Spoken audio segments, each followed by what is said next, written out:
Tu consommes trop de lipides. C'est la minute diététique. Alors fais-tu la même erreur que moi? Régulièrement, sous mes vidéos, je peux voir en commentaire: tu mets trop d'huile, il y a trop de gras dans ta recette. Actuellement, de nombreuses personnes suppriment ou diminuent drastiquement leur apport en graisse, mais est-ce réellement judicieux? On fait le point ensemble maintenant, tout en cuisinant une délicieuse salade de quinoa contenant de bons lipides. Comme d'habitude, tu retrouveras les ingrédients et les étapes de la recette à la fin de la vidéo.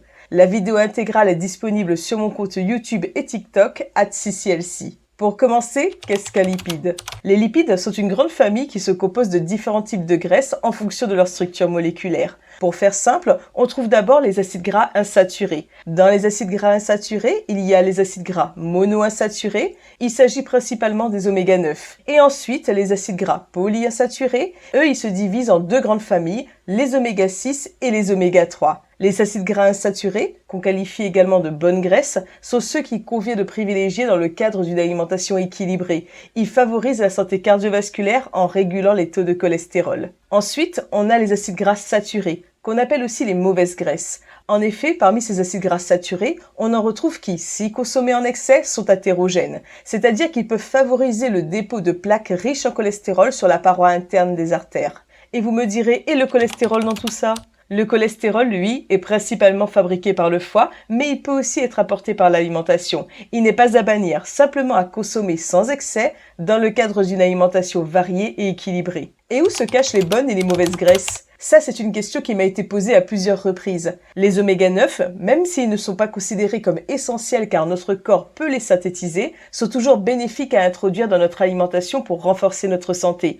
On les trouve par exemple dans les huiles d'olive, d'arachide, de soja, de sésame, dans les noix de macadamia, les noisettes, les amandes, les pistaches, les noix de cajou, l'avocat, les olives, mais aussi dans le poulet et le bœuf par exemple. Les oméga 3 et oméga 6, quant à eux, sont dits essentiels parce que l'homme est incapable de les fabriquer. Ils doivent donc impérativement être apportés par notre alimentation. On retrouve des oméga 6 dans les huiles de maïs, de tournesol, de soja, et les oméga 3 dans les huiles de noix, de colza, de lin, de chanvre et les graines du même nom, et aussi les graines de chia. On les trouve également dans les poissons gras comme le saumon, le thon, le maquereau, le hareng, la sardine et l'anchois, mais aussi dans les fruits à coque, les amandes, les noix, etc. Les acides gras saturés, eux, vous vous rappelez ceux qualifiés de mauvaises graisses.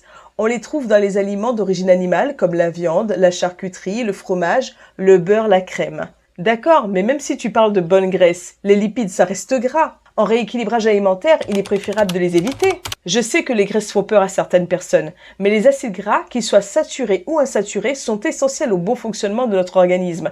Ils agissent à de nombreux niveaux. Par exemple, ils participent à l'apport énergétique de l'organisme, notamment en cas d'effort prolongé. Ils sont des constituants des membranes cellulaires. Ils favorisent l'assimilation des vitamines liposolubles A, D, E et K.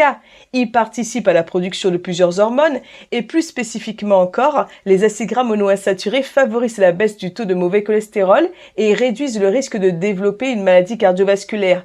Les acides gras polyinsaturés, eux, jouent un rôle dans la croissance et la reproduction. Ils soutiennent la santé du cœur, du cerveau et réduisent l'inflammation. Mais les acides gras saturés, ce sont de mauvaises graisses. Effectivement, certains acides gras saturés ont tendance à favoriser les dépôts de cholestérol dans les artères et à augmenter les risques de maladies cardiovasculaires. Toutefois, d'autres acides gras saturés, notamment ceux à chaîne courte et moyenne, n'ont pas cet effet et pourraient même avoir des effets positifs sur la santé selon l'ANSES, l'Agence nationale de sécurité sanitaire de l'alimentation, de l'environnement et du travail. Vous l'aurez compris, les acides gras saturés ne sont pas à bannir, mais à consommer avec modération, en sachant que le meilleur moyen de préserver sa santé cardiovasculaire est de privilégier, en majorité sur la journée, les graisses végétales.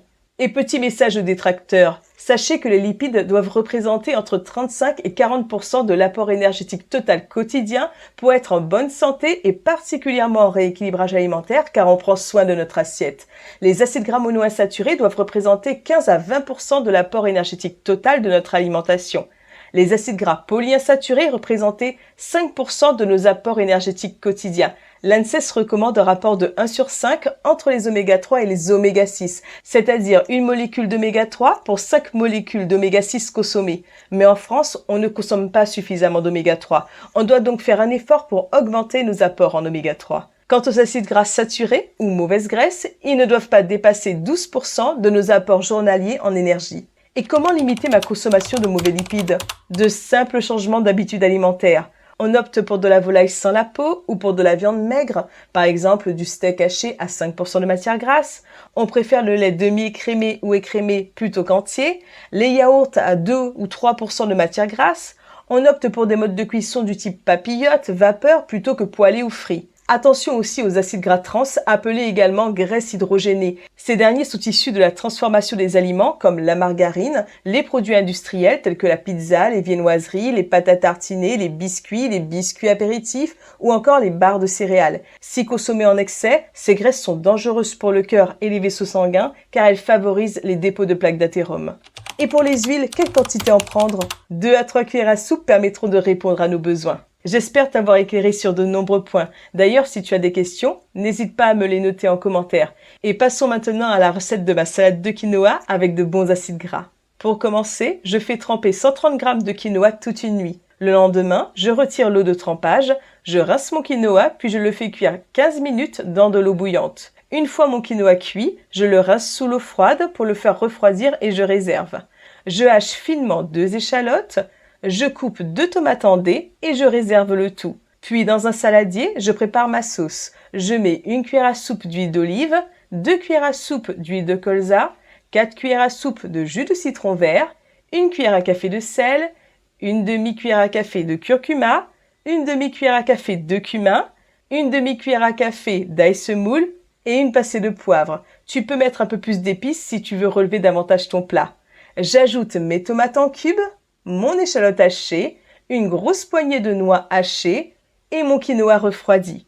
Maintenant, je mets 3 cuillères à soupe de menthe séchée ou 5 cuillères à soupe de menthe fraîche, 8 cuillères à soupe de persil frais haché et je mélange bien le tout. Et c'est déjà fini, tu places 30 minutes ta salade au réfrigérateur avant de la déguster et il ne te reste plus qu'à te régaler. Tu peux l'accompagner de tofu ou de blanc de poulet, c'est comme tu le souhaites. Je te dis à dimanche prochain pour ta minute diète.